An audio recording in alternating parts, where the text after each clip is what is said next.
Harmonic motion में हमने displacement equation पढ़ी थी पार्टिकल की. What was that?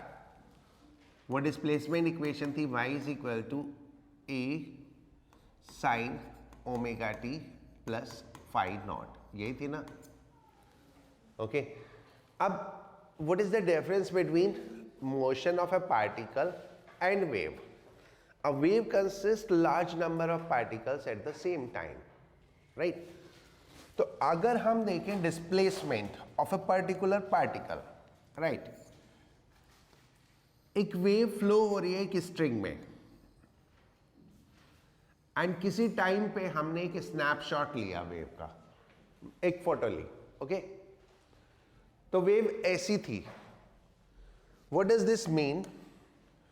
जो पार्टिकल यहां था वो यहां पहुंच गया. So this is the displacement of this particle. जो पार्टिकल यहां था उसका ये डिस्प्लेसमेंट हो गया. जो पार्टिकल यहां था उसका डिस्प्लेसमेंट ये हो गया. जो यहां था उसका डिस्प्लेसमेंट ये हो गया. So this is what is the displacement and this is what position of the particle. यानी the particle at position x1 has displacement y1 while the particle at position x2 has displacement y2. Okay, तो different position पे जो particles होंगे उनके displacement भी अलग अलग होंगे, right? Because what is happening, the particles are oscillating. Although amplitude हर एक पार्टिकल का सेम होगा and which is also called as amplitude of wave. तो हम अगर इक्वेशन ऑफ वेव की बात करें, ये तो हो गई थी equation of simple harmonic motion. अगर हम बात करें इक्वेशन ऑफ वेव की, तो हमें ये डिस्क्राइब करना पड़ेगा हम कौन से पार्टिकल के डिस्प्लेसमेंट के बारे में बात कर रहे हैं. ठीक है? So we need to define three things in the equation. One, what is the time, what is the position and what is the displacement. ठीक है? तो इसलिए जो डिस्प्लेसमेंट इक्वेशन होती है वेव की, वो होती है y xt, यानी the displacement of a particle at position x at time t. Okay, इतना समझ में है? अभी नोट करते हैं क्या होती है equation. The first thing, which wave we are studying? Equation of simple harmonic. Why we say the simple harmonic? All particles are in simple harmonic motion and the wave is a perfect sine curve. The wave is a perfect sine curve, so this is called simple harmonic wave. The equation of simple harmonic plane. Plane means the wave is moving in a plane, right? That is confined to a plane. Progressive. Progressive means it is travelling. हम दो type की wave पढ़ते हैं, एक progressive और एक stationery. Progressive वो जो ट्रैवल करती है और स्टेशनरी वो जो ट्रैवल नहीं करती है, right? So the equation of simple harmonic plane progressive wave, इसमें हम क्या डिस्क्राइब करेंगे? Displacement. Displacement of particle at position x at position x distance पे ऑरिजिन से, है ना, at time t is given by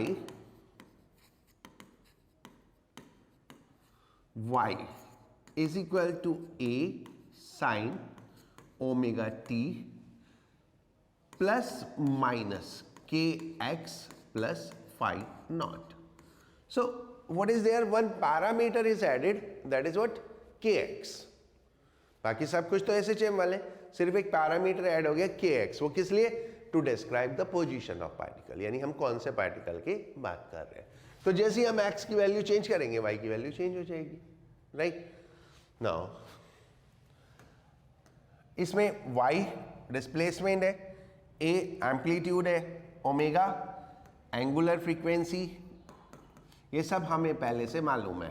A is amplitude, हम amplitude of wave बोले या एम्पलीट्यूड ऑफ ऑसिलेटिंग पार्टिकल बोले.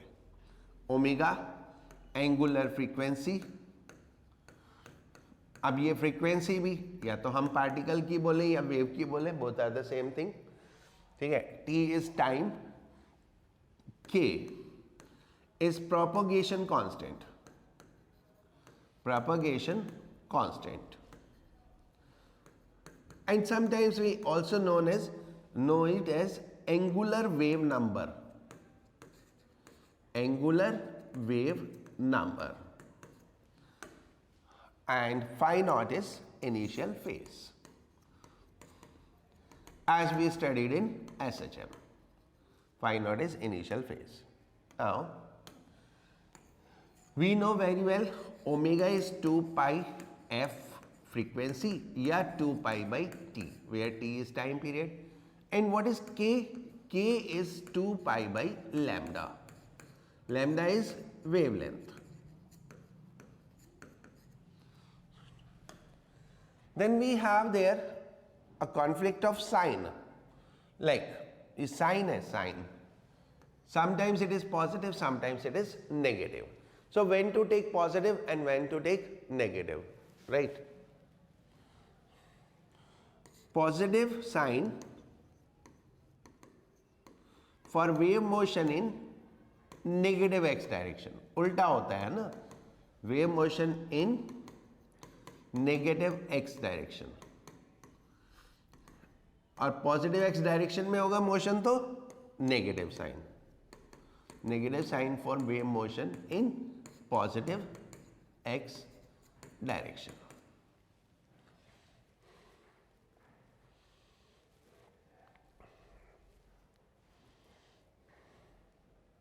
Right?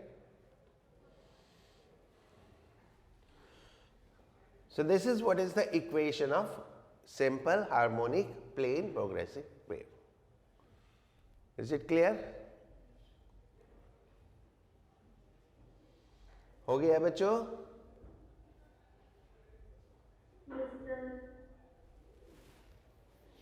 Arushi? Yes, sir. Sir? तो ये चैप्टर कब तक कंप्लीट हो जाएगा? इस वीक में हो जाएगा, ओके सर। अगर तुम काम करके आए तो। सर फेज हमेशा रेडियंस में होगा कि मतलब कोई number? In physics, whenever we take theta or phi, we always take in radian. ठीक है? When you are taking it a with trigonometric function like sin theta, so then it is your choice. You can take theta in degree or in radian. But जब भी separate होगा हमेशा radian में होगा. ठीक है आरुषि, इस वीक में हो जाएगा अगर तुम लोग काम करके आए तो। अगर मैंने यहां बैठा के कराया तो फिर प्रॉब्लम होगी ना। Superposition of waves,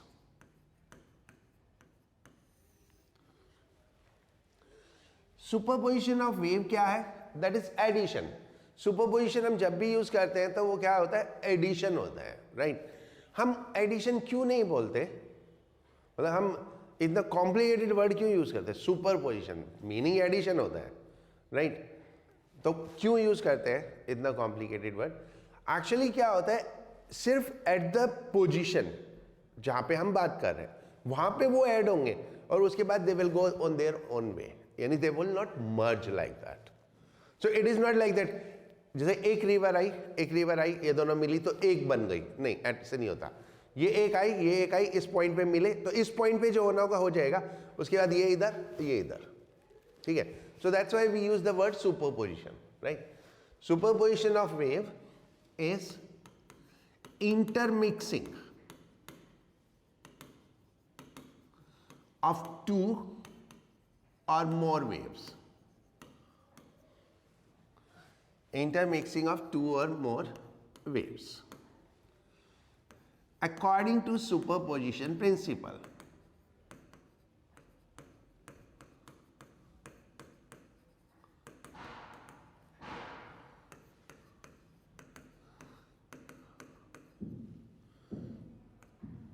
At the point of superposition,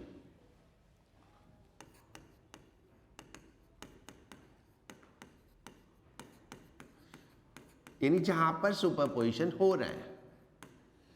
wave function is, इसको रिजल्टेंट वेव फंक्शन लिख लो। Resultant wave function after mixing है ना। Resultant wave function is nothing, that is displacement है ना, is sum of individual superposing waves.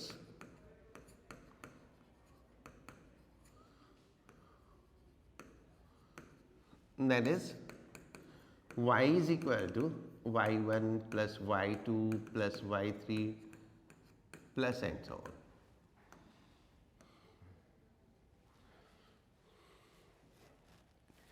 Right? अब superposition क्या है? एडिशन। एडिशन में किस टाइप से एडिशन हो रहा है, दैट मैटर्स, राइट। वो मैटर करता है। अगर हम एक जनरल सीन लें, मान लो ये एक वेव है,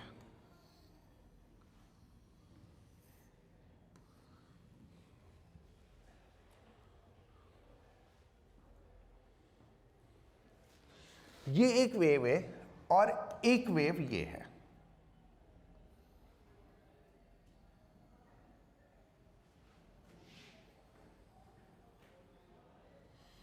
ओके, देन हर एक पॉइंट पे एडिशन होगा, हर एक पॉइंट पे एडिशन होगा। इतना डिस्प्लेसमेंट इसका और इतना डिस्प्लेसमेंट इसका, ये दोनों ऐड हो जाएंगे।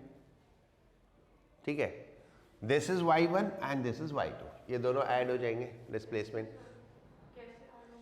देखो, ये एक वेव वाइब्रेट करेगी ऐसे, वो y1 डिस्प्लेसमेंट देगी। दूसरी वेव फिर वाइब्रेट करेगी उसको, वो y2 डिस्प्लेसमेंट देगी। तो दोनों डिस्प्लेसमेंट ऐड हो जाएंगे ना। ओके, तो हर एक पॉइंट पे, कुछ पॉइंट पे सब्ट्रैक्ट भी हो जाएगा, ये y2 है और ये y1 है। ठीक है, कुछ पॉइंट ऐसे भी होंगे जहां पे एक वेव बोलेगी इधर चल, दूसरी वेव बोलेगी इधर चल, और वो कहीं भी नहीं जा पाएगा। कुछ पॉइंट ऐसे होंगे जहां पे मैक्सिमम होगा, वाली वेव बोलेगी इधर जा, वाली वेव। तो ये डिपेंड करेगा किस फेज में सुपरपोजिशन कर रहे हैं, यानी सुपरपोजिशन करते टाइम उनका फेज डिफरेंस क्या है। तो इसमें दो मेन होते हैं, वन, या तो इन फेज सुपरपोजिशन हो जाए, यानी दोनों बिल्कुल एक ही फेज में है, या आउट ऑफ द फेज और उसके बीच का तो है ही है। ठीक है, तो अगर हम देखें इन फेज सुपरपोजिशन, या हम इसको बोलते हैं कंस्ट्रक्टिव सुपरपोजिशन। इन फेज या कंस्ट्रक्टिव सुपरपोजिशन,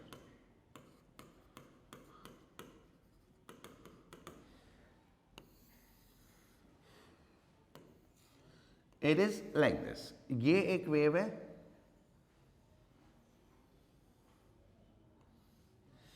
और दूसरी वेव ऐसे है,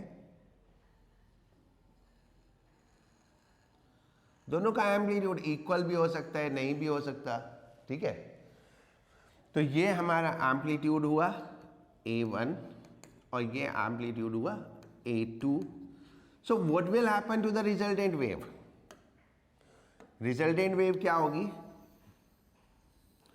इन दोनों का एडिशन हो जाएगा, right, and this will be our resultant wave.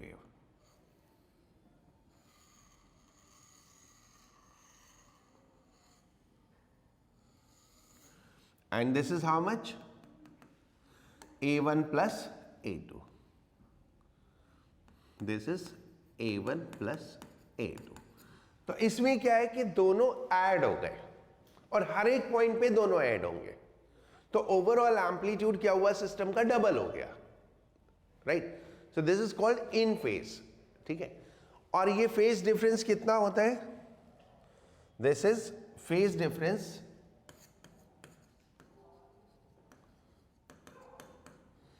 is equal to 2n pi, that is 0, 2 pi, 4 pi and so on।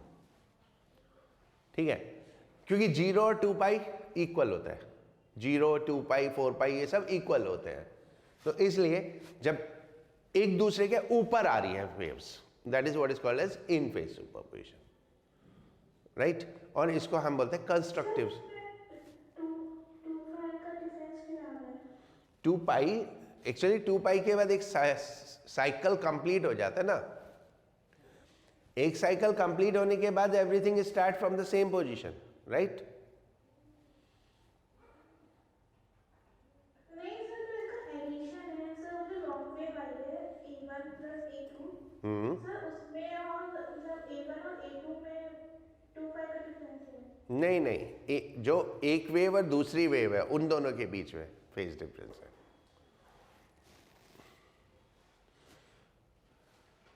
जो दो वेव है ना, जो A1 और A2 दो वेव्स हैं, उन दोनों के बीच का फेज डिफरेंस 2 पाई है। सर दोनों का एम्पलीट्यूड तो सेम ही दिख रहा है। हाँ वो सेम, 2 पाई तो सेम हो जाता है ना। 2 pi is as good as 0। 2 pi means the cycle is completed, so we are at 0 again. तो इसलिए सेम है दोनों।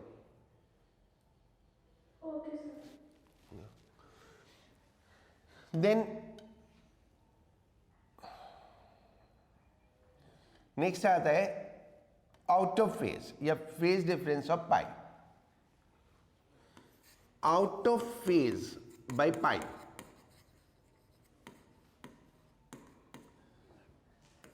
या डिस्ट्रक्टिव बोलते हैं इसको, यानी दोनों वेव्स एक दूसरे के अपोजिट हो गई। How is it? लाइक ये हमारी एक वेव और दूसरी वेव इसके अपोजिट है। It's like this.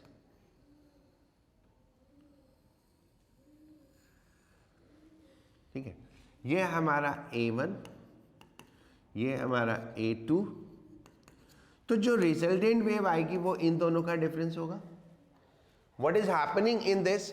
ये वाली वेव पार्टिकल को पॉजिटिव साइड ले जा रही है, ये वाली वेव पार्टिकल को नेगेटिव साइड ले जा रही है। अगर वो पार्टिकल को पॉजिटिव साइड 10 सेंटीमीटर ले जाती है और वो नेगेटिव साइड 5 सेंटीमीटर ले जाता है, तो नेट डिस्प्लेसमेंट क्या होगा? 5 centimetre on the positive side. तो जो हमारी रिजल्टेंट वेव आएगी वो ऐसे आएगी।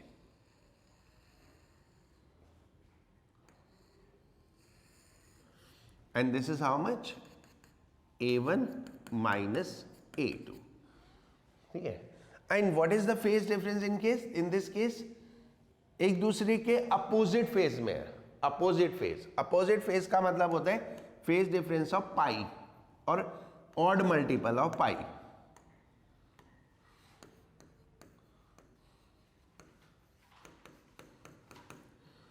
To n minus 1 pi, that is pi, 3 pi, 5 pi, क्योंकि आफ्टर 2 पाई तो साइकिल रिपीट हो जाता है ना। अब सुपरपोजिशन से, वेव के सुपरपोजिशन से कुछ फिनोमेनास होते हैं। कुछ फिनोमेनास में क्या होता है? अब फिनोमेना तो वही होगा ना, या तो ओवरऑल रिजल्ट कम हो जाएगा या रिजल्ट ज्यादा हो जाएगा, बट किस मैनर में होता है उससे डिफरेंट प्रोसेस है। Like the first in line is called beat. Beat, beat सुना होगा म्यूजिक में, that is up down of sound.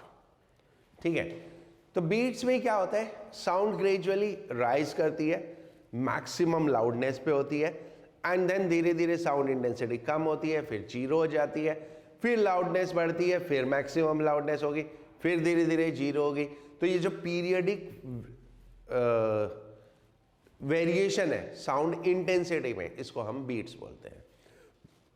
एक मैक्सिमम साउंड के बाद कंसेक्यूटिव दूसरी मैक्सिमम साउंड तक का जो टाइम होता है उसे हम बीट पीरियड बोलते हैं। और 1 सेकेंड में कितनी साउंड मैक्सिमम हर्ड हुई, ठीक है, उसको हम बीट फ्रीक्वेंसी बोलते हैं, राइट। अब बीट्स प्रोड्यूस कैसे होती हैं? कोई भी सिंगल वेव बीट प्रोड्यूस नहीं कर पाती। बीट प्रोड्यूस करने के लिए हमको 2 वेव्स चाहिए, right? So that is what condition of the beat formation. One, two waves should be there. Second, दोनों की frequency same नहीं होनी चाहिए, ठीक है. एंड थर्ड, दोनों सेम डायरेक्शन में ट्रैवल करनी चाहिए. तो ये कंडीशन जब मीट हो जाती है तो बीट फॉर्म हो जाती है, ठीक है. फर्स्ट क्या, दो waves same direction different frequency, right. When two waves of nearly equal frequency,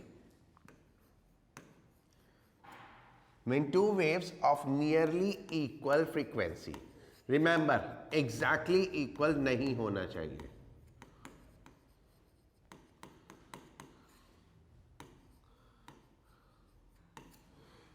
Traveling in same direction,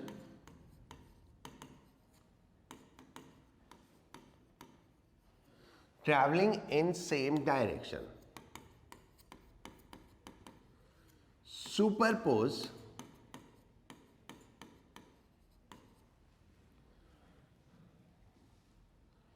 then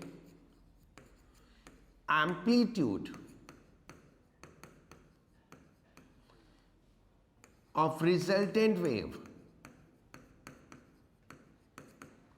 then amplitude of resultant wave change periodically,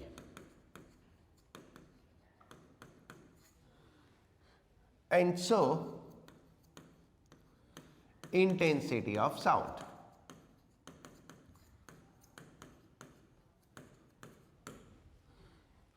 Right? Amplitude ज़्यादा तो साउंड इंटेंसिटी ज़्यादा, एम्पलीट्यूड कम तो sound intensity come, right. This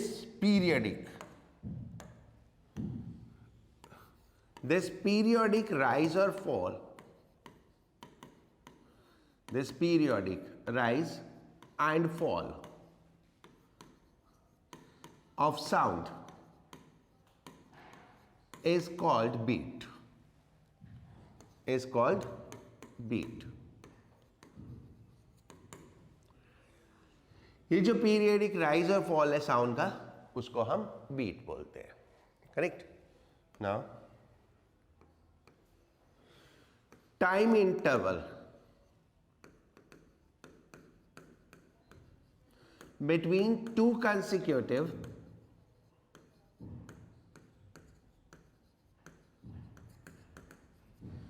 maxima of sound, time interval between two consecutive maxima of sound or minima of sound is called beat period.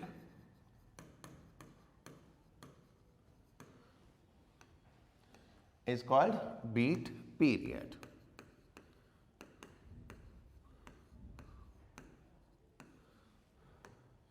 Right? Number of maximas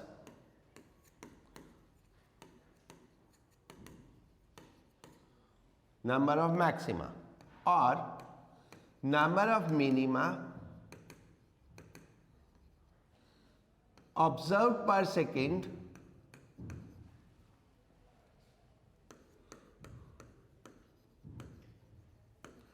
is called beat frequency.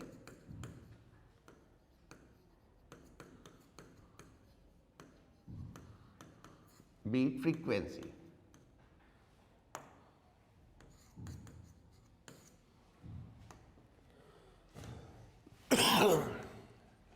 It is difference of frequency of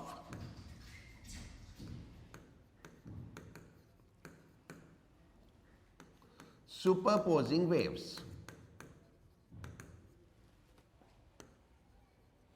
जो दो wave superpose कर रही हैं उनकी frequency का जो difference है that is called as beat frequency. And remember frequency कभी नेगेटिव नहीं होती, तो you will always take positive difference.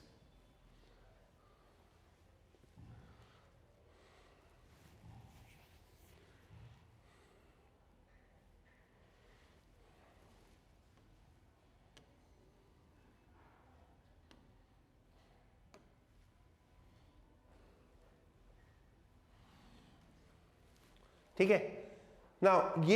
ये हमें मैथमेटिकली प्रूव करना होता है, राइट। तो इसको मैथमेटिकली प्रूव करते हैं। Beat formation,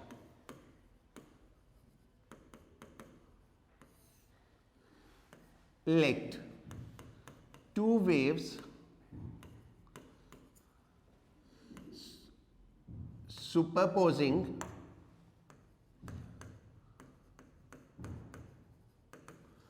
at x is equal to 0। हमने थोड़ा उसको सिंप्लीफाई करने के लिए x is equal to 0 पे सुपरपोज करा दिया, क्योंकि कहीं भी सुपरपोज करेंगे तो वही होगा। तो x is equal to 0 पे सुपरपोज कराने से हमारी इक्वेशन थोड़ी लाइट हो जाती है।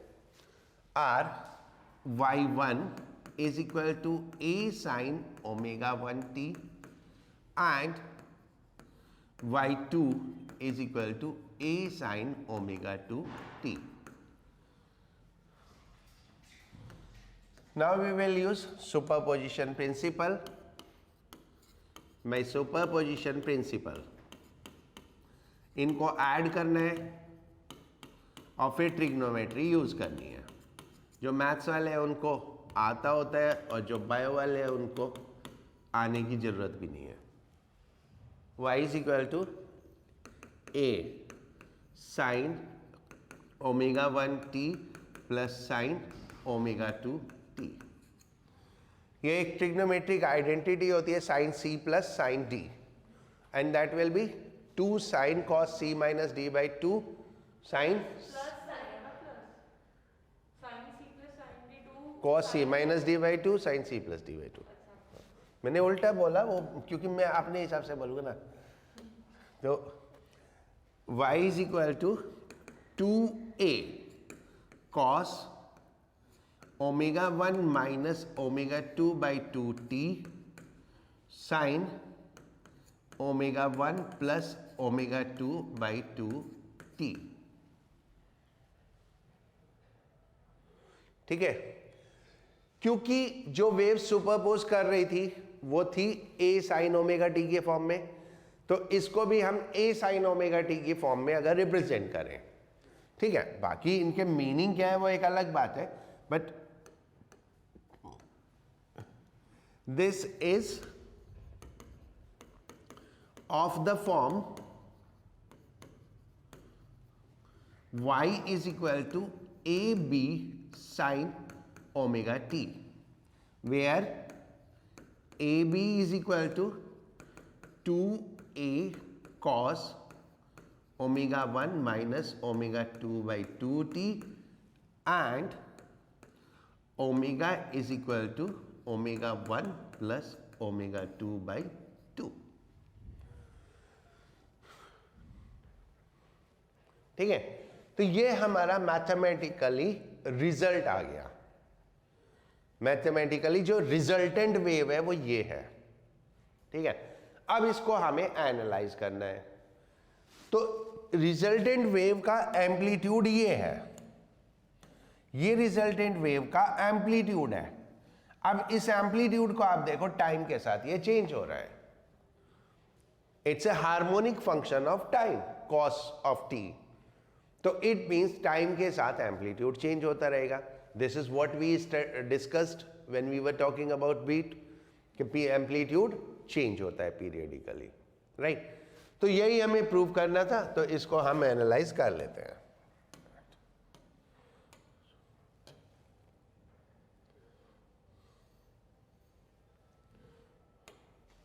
First, as resultant amplitude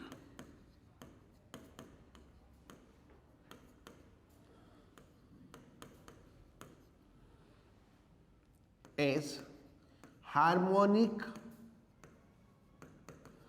function of time,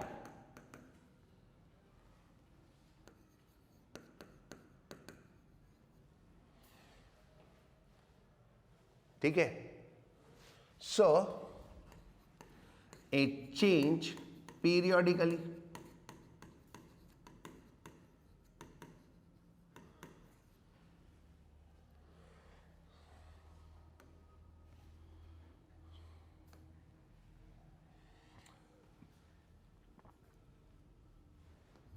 A B is maximum, यानी एम्पलीट्यूड मैक्सिमम कब होगा? जब कॉस की वैल्यू मैक्सिमम होगी. And what is the maximum value of cos? +1 and -1. Amplitude में दोनों होता है, ठीक है. When cos ω1 minus ω2/2 t is equal to +-1. ठीक है. जब ये +-1 होगा तो क्या होगा? मैक्सिमम होगा एम्पलीट्यूड. और cos की वैल्यू +-1 कब होती है?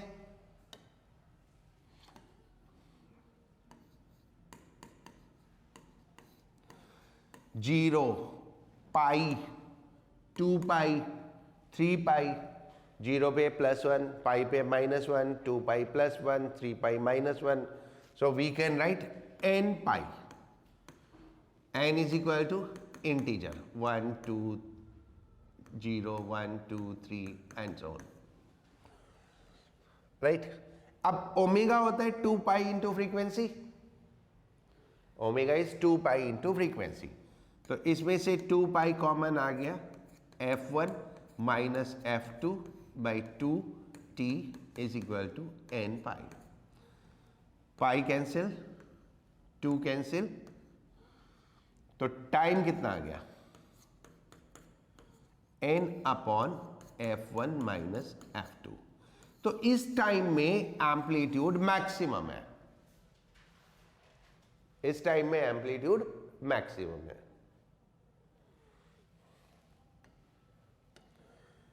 हम इससे बीट पीरियड कैलकुलेट कर सकते हैं. कैसे? Beat period is time interval between 2 consecutive maximum. और फिर उससे हम बीट फ्रीक्वेंसी कैलकुलेट कर सकते हैं. Beat frequency is inverse of beat period. Right? तो अगर हम बीट पीरियड कैलकुलेट करें, second, beat period TB is equal to Tn minus Tn-1. 2 consecutive maximum, एक nth ले लो और एक n-1 ले लो. जैसे 4th minus 3rd, 3rd minus 2nd, 5th minus 4th, कोई से भी 2 कंसेक्यूटिव ले लो. तो हम n और n-1 ले लेते हैं. सो दिस इज nth मैक्सिमम कब है? n upon f1 minus f2. और n-1 कब है? n-1 f1 upon minus f2. सो इससे हमारे पास आया beat period is equal to 1 upon f1 minus f2.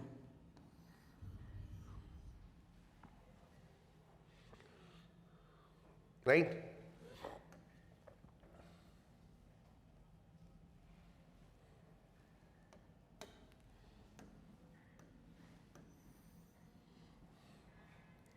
And beat frequency is what? Inverse of beat period. So beat frequency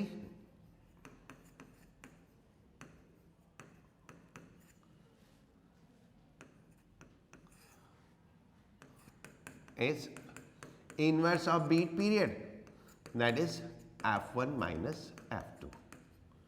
So दोनों frequency का जो डिफरेंस है वो बीट फ्रीक्वेंसी हो जाती है. क्लियर?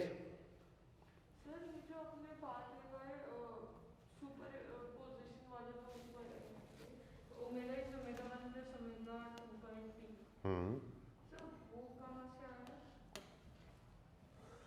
इतना हो गया. Fourth. Now omega is equal to omega 1 plus omega 2/2. That is resultant wave frequency is average of 2 superposing frequencies.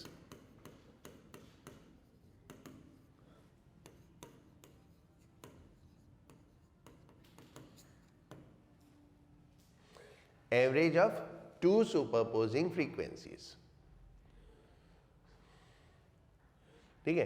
दोनों वेव को मिला के एक वेव बनी, उस वेव की फ्रीक्वेंसी क्या है? दोनों का एवरेज।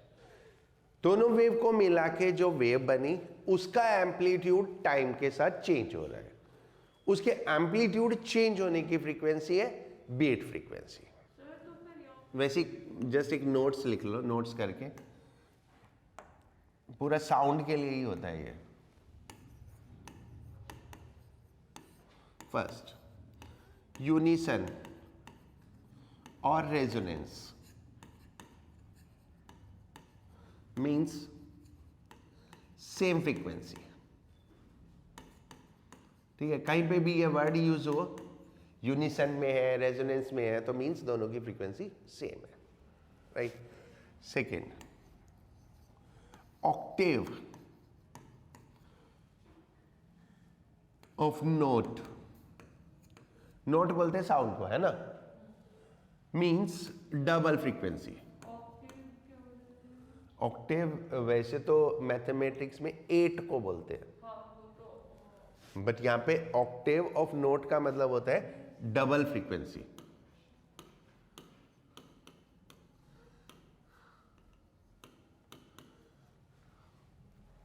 ऑक्टेव ऑफ नोट का मतलब होता है डबल फ्रीक्वेंसी। फ्रीक्वेंसी की मतलब वो सेम होती है क्या है?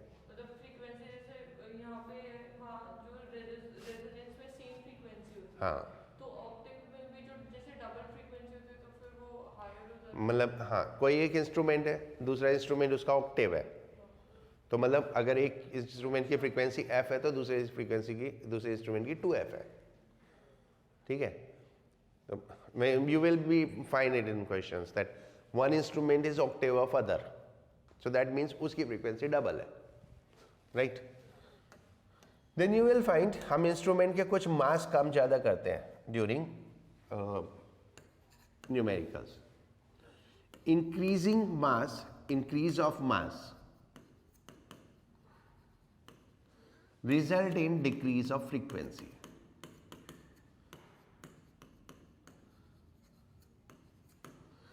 अगर मास इंक्रीज हो रहा है, जैसे समटाइम्स हम क्या करते हैं, ये ट्यूनिंग फोर्क है, इसके ऊपर वैक्स लगा दिया तो क्या होगा, इसकी फ्रीक्वेंसी कम हो जाएगी। या मास कम कर दिया, मास कैसे कम कर दिया, उसको घिस दिया तो उसकी फ्रीक्वेंसी बढ़ जाएगी। तो मास चेंज होने से फ्रीक्वेंसी डिफरेंस होता है। इंक्रीजिंग द मास, ठीक है, means decrease of frequency, right. Question number 7,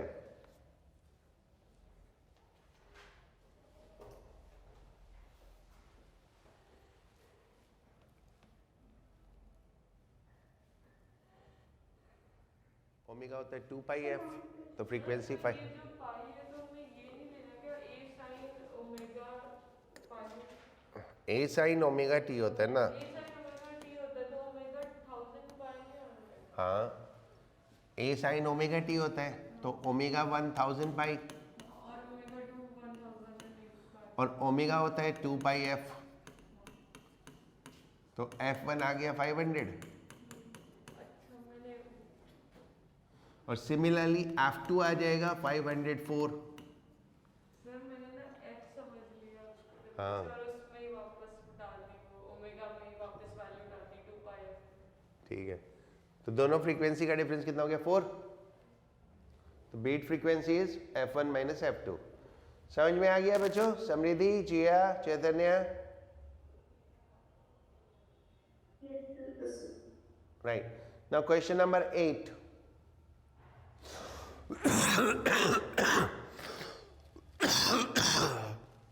what is given, wavelength given है, स्पीड निकालनी है। स्पीड और वेवलेंथ के बीच में क्या रिलेशन होता है, v is equal to f lambda. कौन सा 8, v is equal to f lambda, that is what is the relation. ठीक है, हे भगवान, 50 एंड 50.4, राइट। देखो, लैम्डा 1 50 सेंटीमीटर, ऐसा ही यूएस सिस्टम में लो 0.50, लैम्डा 2 50.4 तो 0.504, metre, right. Then beats are कितना 6, और बीट्स क्या होती है f1 minus f2, that is 6। f होता है v बाई लैम्डा, तो v अपॉन 0.50, हमें कैसे पता चलेगा कि हमें F1 माइनस F2? ज्यादा में से कम वाला सब्ट्रैक्ट करना है हमेशा। नहीं मतलब अच्छा वो क्योंकि बीट फ्रीक्वेंसी दे रखा और बीट फ्रीक्वेंसी हमेशा बीट फ्रीक्वेंसी हमेशा डिफरेंस ऑफ 2 होती है, ठीक है, इज इक्वल टू 6, राइट। अब इसको कैलकुलेट करके आंसर आ जाएगा। अब कैलकुलेट घर पे कर लेना, हो जाएंगे फटाफट। नाउ 9th सिमिलर क्वेश्चन है, एक वेवलेंथ दे रखी है, दूसरी वेवलेंथ दे रखी है। ये दोनों 5 बीट्स प्रोड्यूस करती है किसी तीसरे नोट के साथ, ठीक है, किसी तीसरे नोट के साथ ये दोनों 5 बीट प्रोड्यूस करती है, ठीक है। मान लो ये इससे जो फ्रीक्वेंसी है वो f1 है,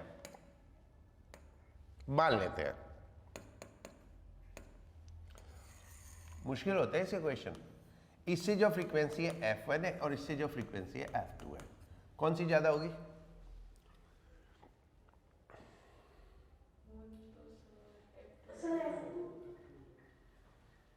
सही है, v बाई लैम्डा होता है तो f1 ज्यादा होगी। अच्छा ये V वाला हमने दे रखा है। नहीं, ये तो लैम्डा दे रखा है, इससे ऐसा कैसे लैम्डा होता है? 80/195 मीटर है, तो सर ऐसे कौन देता है? तो पॉइंट में नहीं दिया, फ्रैक्शन में दे दिया। ये वेवलेंथ है, तो वेवलेंथ कौन सी ज्यादा है? सेकंड, तो फ्रीक्वेंसी कौन सी ज्यादा होगी? फर्स्ट, ठीक है। Now f1 greater than f2, इतना समझ में आ गया। अब कोई एक थर्ड नोट है, f3 मान लो, f3, f1 f3 के साथ 5 बीट्स देता है, यानी f1 और f3 का डिफरेंस 5 है, ठीक है, और f2 भी f3 के साथ 5 बीट देता है, f2 f3 का भी 5 डिफरेंस है। ऐसा कैसे हो सकता है? दोनों इक्वल नहीं है, लेकिन दोनों का किसी तीसरे के साथ डिफरेंस 5 है। एक 5 ज्यादा होगा और एक 5 कम होगा, तो f1 क्या होगा? f1 minus f3 is equal to 5 हो जाएगा, और f3 minus f2 is equal to 5 हो जाएगा। ठीक, ठीक है, ठीक है आरुषि। फिर इन दोनों को अगर हम ऐड कर दें तो f1 माइनस f2 10 हो जाएगा, क्योंकि एक उससे 5 ज्यादा है, एक उससे 5 कम है, तो f1 माइनस f2 10 हो जाएगा। फिर तो क्वेश्चन नंबर 8 ही हो गया ना ये।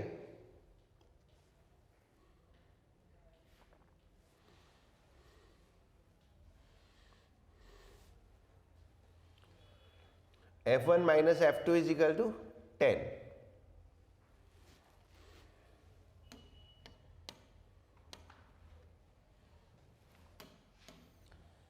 f1 is 195 v by 80, f2 is 193 v by 80.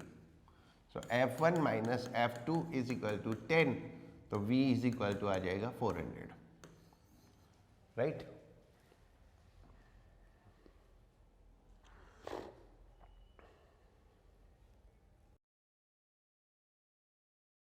Good. चलो नेक्स्ट करो 10।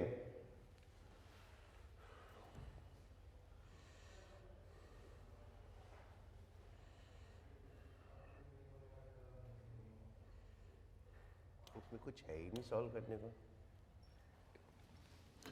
वो बोला 65 ट्यूनिंग फोक है, ये पहला, ये दूसरा, ये तीसरा, ये चौथा, एंड सो ये 65, राइट।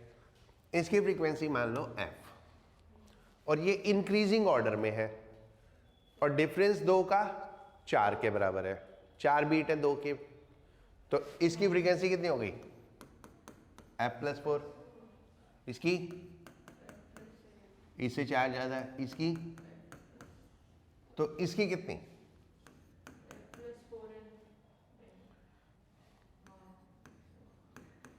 f प्लस 64 इंटू 4,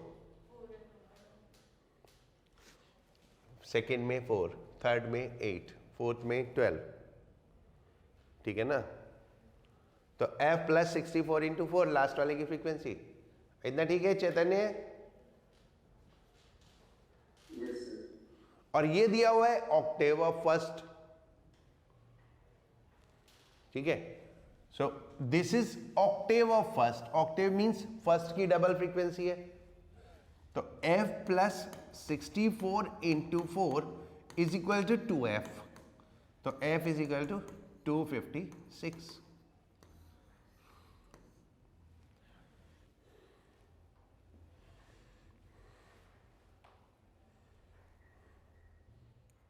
एक लास्ट, राइट? 11th,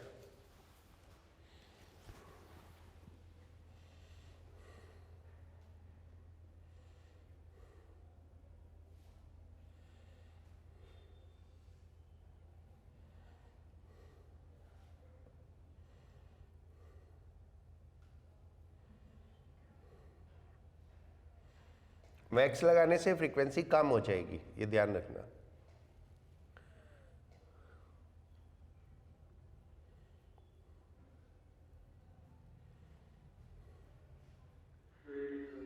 हाँ, 1 मिनट रुकना। हाँ हाँ, करूं मैं?